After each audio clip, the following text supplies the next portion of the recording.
Ya sudah, jangan marah-marah terus. Ini masih pagi, bukannya kamu mau berangkat ke kantor. Aku udah memasak untukmu.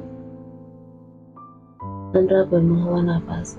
Percuma saja dia marah-marah kepada Serena, karena pada akhirnya dia tidak akan bisa memecat wanita itu. Yang ada, Serena yang keenakan, dan Andra yang merasa dirugikan, karena Serena memiliki hutang 1 miliar kepadanya. Andra terpaksa memakai kemeja yang lain. Setelah berpakaian dengan lengkap, kini dia sedang berada di ruang makan untuk sarapan pagi. Namun baru saja dia memasukkan masakan wanita itu ke dalam mulutnya, Andra merasakan mual. Udang asam manis buatan Sarina rupanya masih mentah. Andra mengacak-acak rambutnya sendiri. Padahal baru 1 minggu Sarina menjadi pembantu di rumah suaminya, tapi Andra sudah tidak kuat dengan kelakuan wanita itu, membuatnya stres. Farel menertawakan Andra yang sedang terlihat memakai koyok cabai di pelipisnya. Ini semua gara-gara ulah Serena yang membuat Andra stres. Wah, lu malah ngetawain gua sih. Cewek itu tuh malah bikin gua pusing setiap hari. Coba deh lu bayangkan, gua tuh kemarin lagi bermesraan dengan Claudia di sofa. Tiba-tiba dia muncul sambil membawa camilan dan duduk di sofa. Katanya mau nonton televisi. Flashback on. Saat itu, Andra sedang bermesraan dengan Claudia di sofa. Mereka dikejutkan dengan Sarina yang tiba-tiba muncul sambil membawa camilan. Kamu ngapain duduk di sini? Tanya Andra dengan nada kesal kepada Sarina yang sedang ngemil. Pria itu segera merapikan kemejanya. Sementara Claudia hanya mendengis kesal menatap Sarina dengan tatapan sinisnya. Aku ingin menonton TV. Ada sinetron kesukaan aku. Itulah loh. Sinetron tersandung, jawab Sarina sambil menyalakan televisi. Apa kamu tidak melihat kami sedang apa? Tanya Claudia kepada Sarina dengan nada kesal. Kalian sedang berkencan? Seharusnya kalian berkencan dalam kamar aja. Bukannya biasanya begitu kan setiap kamu berkencan dengan para pacar kamu? Tanya Sarina kepada Andra. Perkataan Sarina membuat Claudia sangat marah kepada Andra. Rupanya Andra memiliki banyak pacar, sampai wanita itu memberikan hadiah tamparan yang sangat keras ke wajah Andra. Flashback off. Farel tertawa kembali.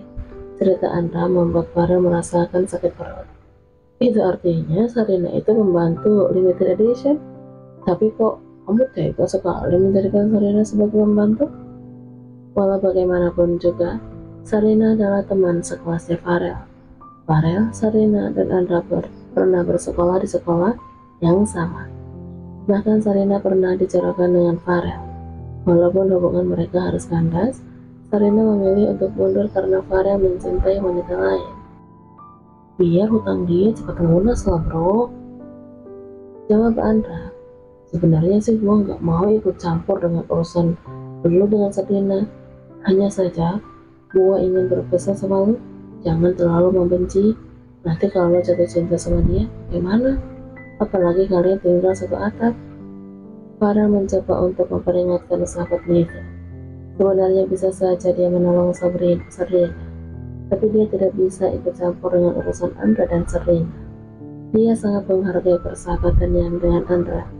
Apalagi pada saat ini posisinya sudah menikah. Dia harus menghargai perasaan istrinya. Gak mungkin lah gue jatuh cinta sama si Alvin itu. Yang ada setiap hari dia selalu bikin gue kesal. Andra sangat merasa yakin bahwa dia tidak akan pernah jatuh cinta kepada Sarina. Andra mendengar ponselnya bergetar. Rupanya ada pesan dari Sonya, wanita yang dijodohkan dengannya. Sayang, aku kangen. Nanti malam kita bertemu yuk. Andra pun menghela nafas. Dia sangat malas membalas pesan dari wanita itu.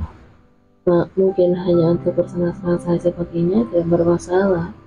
Tapi nyatanya, Sonya adalah calon istrinya. Andra sangat takut rahasianya terbongkar. Bagaimana kalau Sonya tahu bahwa dia adalah seorang pria impoten? Andra sangat berharap tidak ada satu orang pun yang tahu rahasia memalukannya itu. Sebentar lagi gua akan menikah dengan Sonya. Bagaimana kalau dia tahu gua sebenarnya impoten? Lu tahu kan, Sonya itu mulutnya ember. Bagaimana kalau dia cerita ke orang lain? Andra sedang mengeluh kepada Farel. Farel pun menanggapi curahan hatinya sahabatnya itu. Saat ini mereka berdua sedang berada di sebuah kafe, sedang makan siang bersama di jam istirahat. Gampang, lu gak usah nikah sama dia aja, beres kan? Andra pun mengeluh kembali. Tapi masalahnya, bokap gua tuh akan menjadikan gua pemimpin perusahaan dengan syarat gua harus nikah dulu, bro. Kenapa lo gak bilang aja ke bokap lo kalau lo sebenarnya udah punya calon istri? Lo bilang aja ke bokap lo kalau lo sebenarnya ingin mencari calon istri dengan pilihan sendiri. Farel mencoba memberikan saran kepada Andra. Nah itu dia masalahnya. Semua cewek yang gue kencani pun gak ada yang bisa membuat adik gue bangun. Jadi gue merasa percuma saja kan kalau gue menikah. Makanya gue pasrah aja ketika bokap gue menjodohkan gue dengan Sonia. Farel membulatkan matanya ketika tiba-tiba sebuah ide muncul di kepalanya. Kenapa lo gak memanfaatkan Sabrina saja? Lo bilang ke bokap lo sebenarnya lo itu sudah memiliki kekasih, yaitu Sarina. Ya walaupun saat ini Sarina sudah tidak memiliki apa-apa, tapi Om Milner dan Om Bambang dulu pernah bersahabatan kan? Siapa tahu bokap lo setuju dengan hubungan lo sama Sarina dan membatalkan perjodohan lo dengan Sonya. Andra menolak ide konyol dari sahabatnya itu. Wah, masa gua harus nikah sama si Mak Lampir? Baru hidup 1 minggu saja dengan dia. Hidup gua udah seperti di neraka, apalagi seumur hidup. Tapi setidaknya Sarina bisa tutup mulut kan? Dia punya hutang sama lo kan? Siapa tahu adik lo itu kan bisa bangun sama dia. Lo belum pernah nyoba kan sama dia? Andra terdiam. Sebenarnya dia pernah merasakan keluar aneh ya pada tubuhnya sendiri saat melihat Sarina berpenampilan seksi. Tapi rasanya tidak mungkin kalau dia berhasil kepada wanita itu. Yang ada wanita itu selalu membuatnya kesal. Sementara itu terlihat Sarina yang baru saja keluar dari sebuah minimarket. Dia sedang membawa belanjaan yang sangat banyak. Karena bahan masakan di mensanya Andra hampir saja habis, sehingga dia harus membeli banyak bahan masakan atas perintah dari Andra. Sarina tertawa kecil ketika mengingat bagaimana kesalnya Andra kepadanya. Sebenarnya aku sudah tahu apa niat kamu menjadikan aku sebagai pembantu di Mensa.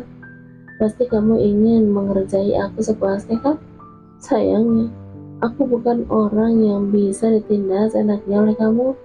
Aku akan membuat kamu kesal setiap hari dong. Sarina berharap Andra tidak tahan hidup satu atap dengan Sarina, sehingga Andra memecat Sarina dan melunaskan semua hutangnya kepada pria itu. Namun Sarina tiba-tiba saja tidak sengaja bertabrakan dengan sepasang kekasih yang sedang berjalan di hadapannya, membuat belanjaan yang dibawa Sarina jatuh dan berhamburan di atas trotoar. Kalau jalan tuh pakai mata dong, bentak seorang perempuan bernama Alin kepada Sarina. Sarina tidak langsung menanggapi perkataan wanita itu. Dia fokus berjongkok memunguti barang-barang belanjaannya yang berhamburan di atas trotoar. Kemudian dia mendongakkan kepalanya ke atas. Seharusnya aku yang marah kepada kalian yang... Sarina tidak meneruskan perkataannya ketika melihat ada Steph di sana. Sangat terlihat dengan jelas Steph yang sedang bergandengan tangan dengan Ali. Begitu pula dengan Steph. Dia sangat terkejut begitu mengetahui bahwa wanita yang bertabrakan dengannya, kekasih barunya rupanya adalah Sarina. Steph dan Alim baru saja 1 minggu menjalani hubungan setelah Tuan Miller menjodohkan Steph dengan wanita itu. Steph tidak dapat menolak perjodohan itu. Dia ingin terlihat menjadi seorang anak yang sangat penurut terhadap ayah tirinya itu. Dia ingin membuktikan bahwa dia lebih baik dari Andra. Sarina memilih memunguti semua barang-barang belanjaannya kembali. Walaupun tangannya terlihat gemetaran, sungguh hatinya sangat sakit melihat Steph yang sedang jalan bersama dengan wanita lain. Bahkan mereka terlihat sedang bergandengan mesra. Begitu pula dengan Steph. Sebenarnya dia merasa tidak tega melihat Sarina yang dimarahi oleh Alin. Ingin sekali dia membantu Sarina yang sedang memunguti barang-barang belanjaannya yang berserakan di atas trotoar. Tapi dia tidak bisa melakukannya. Dia tidak boleh terlihat peduli kepada wanita itu, sehingga dia memutuskan untuk pura-pura tidak mengenal Serena. Ya sudah sayang, jangan marah-marah. Lebih baik kita segera masuk ke kafe. Bukannya kamu lapar kan? Step mencoba untuk menenangkan Alin yang terlihat sedang memaki-maki Serena. Padahal Alina yang tidak sengaja menabrak Serena. Saat itu mereka akan masuk ke dalam sebuah kafe yang letaknya tidak jauh dari minimarket tempat Serena berbelanja. Bagaimana aku tidak marah? Lihatlah minuman yang aku bawa tumpah mengenai baju aku, sayang. Alin berkata dengan nada manja kepada Steph. Serena udah selesai memunguti semua barang-barang belanjaannya. Kemudian dia segera berdiri dan menatap tajam pada Alin dan Steph secara bergantian. Seharusnya kamu minta maaf kepadaku. Kamu yang salah udah menabrak aku. Ucapnya kepada Alin. Alin tersenyum sinis. Minta maaf? Apa kamu tidak lihat pakaian aku kotor gara-gara kamu? Seharusnya kamu yang minta maaf dan mengganti. Steph memotong perkataan Alin. Sayang, sudah, jangan marah-marah. Lebih baik kita pergi. Tapi Steph tidak mendengarkan protesan dari Alin. Dia menarik tangan wanita itu, membawanya masuk ke dalam kafe. Alin sangat kecewa kepada Steph, karena Steph tidak membelanya. Seharusnya kamu ikut memaki-maki dia, sayang. Lihatlah baju aku kotor gara-gara dia. Steph hanya diam. Dia memandangi Serena dari dalam kafe tersebut. Pria itu menghela nafas dengan kasar. Ingin sekali dia mengejar wanita itu, tapi dia harus menahan diri. Dia harus melupakan Serena.